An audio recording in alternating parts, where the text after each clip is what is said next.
regarding encephalitis. We have finished it with the bacterial encephalitis. Now before moving on to viral encephalitis, we will discuss regarding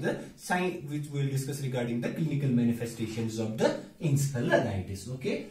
So clinical manifestations in case of whether it is bacterial encephalitis, whether it is viral encephalitis, or whether it is protozoal or fungal encephalitis remain same. So we'll talk about the physical ones first.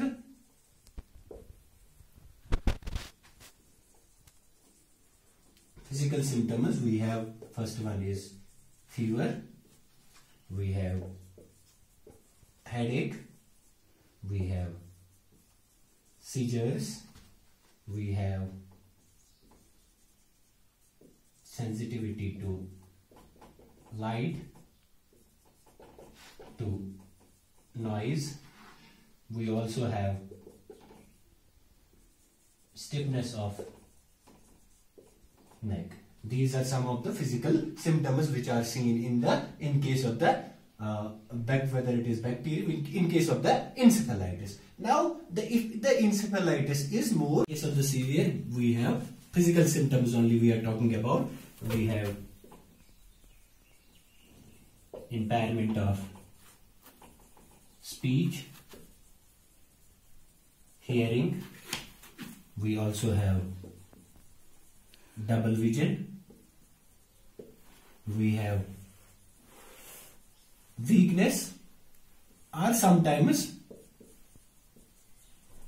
paralysis of arms या leg. Either upper limbs are involved in paralysis or lower limbs are involved in the paralysis. But these symptoms are only seen in case of the severe cases. Now these were some of the physical symptoms which are seen in case of the encephalitis. Now talking about the cognitive symptoms which are seen in case of the encephalitis.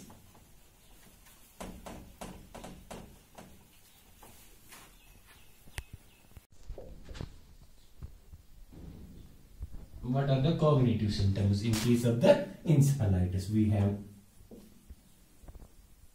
excessive sleepiness. We have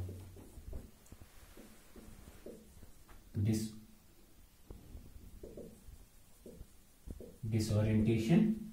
We have anxiety. We again have psychosis or psychotic symptoms. We have hallucinations. And we also have cognitive impairment. Okay, so these are some of the cognitive symptoms which are seen in case of the severe encephalitis. So in case of the encephalitis, so we have excessive sleepiness, we have disorientation, and then we have anxiety, we have psychotic symptoms, we also see hallucinations, we also see cognitive impairment. Whether that cognitive impairment is the deficit in learning, whether it is with the memory, generally we say it as cognitive impairment. Okay, now we will move to this viral encephalitis.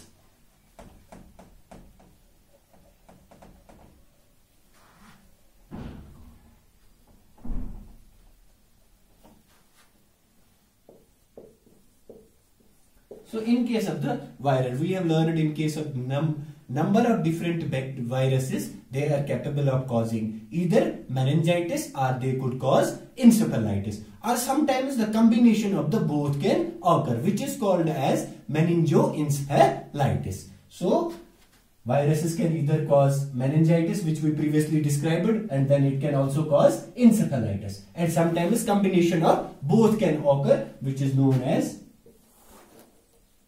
meningoencephalitis. So usually, like in case of the viral meningitis, we saw usually viruses do not intrude to the CNS, but they are they are heterogeneously spread from different place of origin. Our viruses have invaded some other organ, and then now from there it will travel to the central nervous system. Same is the case in case of the encephalitis. The viruses have intruded, our viruses travel from, our viruses are disseminated from different origin of the place to the central nervous system. Now what could those places be and the viruses be? It could be disseminated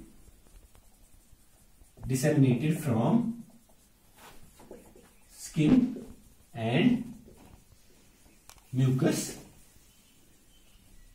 membrane. If we have a viral infection of our skin or our mucous membrane, it could go to the central nervous system and cause encephalitis. What is the virus? Virus is herpes simplex and herpes zoster versilla. Okay, so in case of the skin and from the mucous membrane, the virus responsible is herpes simplex virus and then herpes zoster versilla. Okay, so now it could also from the alimentary canal. The virus is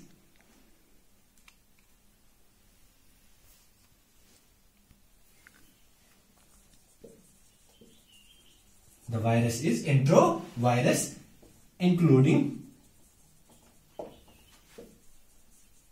polio virus. Okay, so we have next, it could disseminate from alimentary canal, and the virus will be, in case of the alimentary canal dissemination, virus will be enterovirus, including the polio virus as well. Next we have, it could also disseminate transplacentally.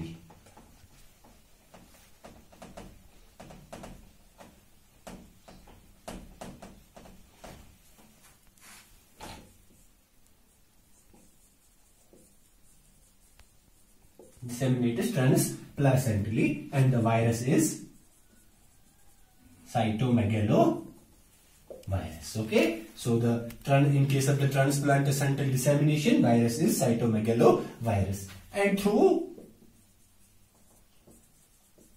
body fluids. Which one is the virus?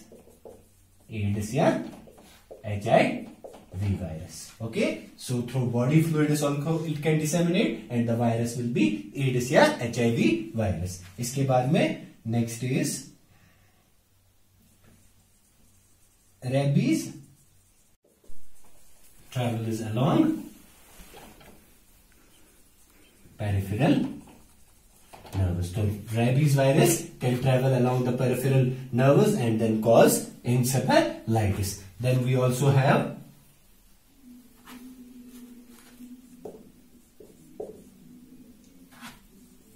arthropod bite, and the virus is arbovirus. It can also travel from the bite by any arthropod, and then the virus in such cases will be arbovirus. So these are some of the viruses which can disseminate to the central nervous system and cause encephalitis. We saw in case of the alimentary canal, we saw enterovirus. In case of the mucus and skin, from the skin, we had herpes simplex virus and herpes zoster versilis. Then in case of the through transplacentally, it's cytomegalovirus, and through body fluids we saw HIV virus, and we also saw rabies virus can travel along the peripheral nerves and cause encephalitis, and through a arthropod bite by arbovirus can also travel. So these are some of the viruses which are capable of causing encephalitis. Now we will look about the morphological changes which are brought about by these viruses. Although different viruses bring about different morphological changes. Okay, but we will discuss about the most common ones, which are seen almost invariably in all the viruses. So first morphological change is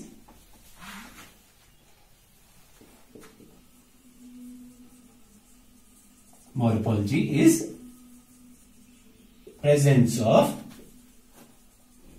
mononuclear cells, particularly lymphocytes, plasma cells,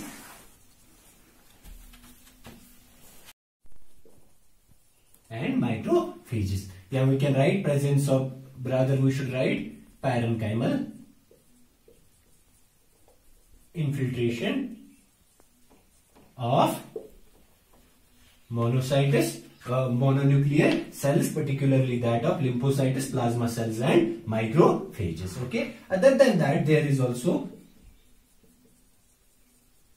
microscopically what is seen, cluster of microgalia and cluster of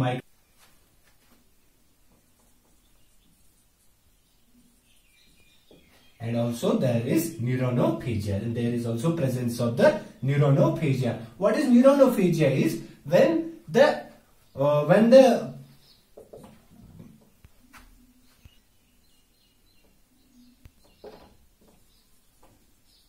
destruction of neuron,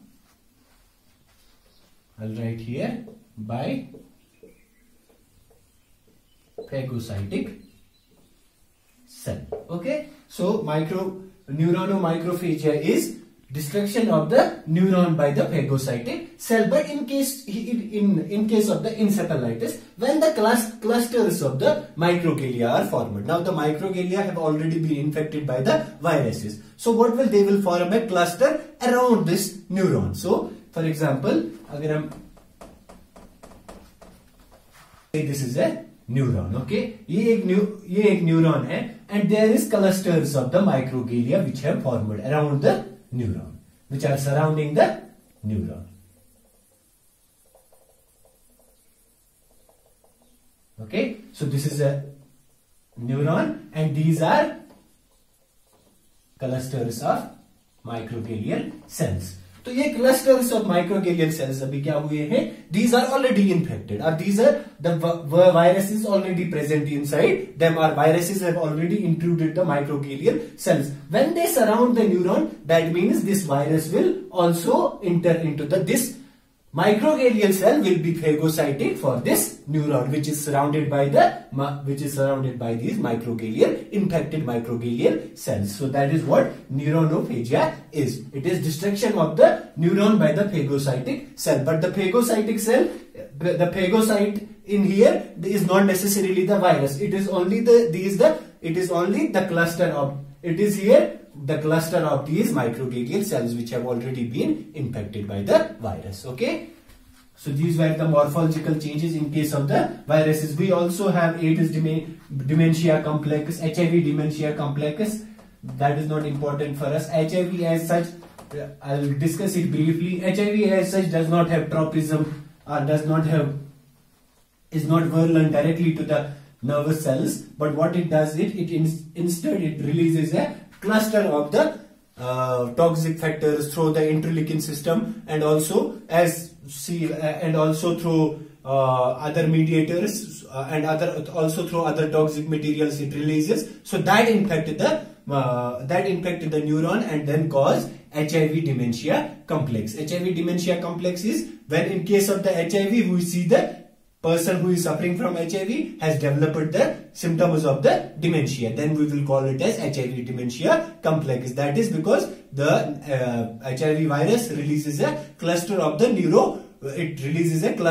toxics. Although it is not directly toxic to the central nervous system, but those toxins are now toxic to the neurons, or those toxins are now toxic to the central nervous system. Those toxins include our interleukin system. It infects interleukin 6, it infects alpha interleukin and many other interleukins. So that is about HIV dementia complex. Now what we have to do is we have to discuss about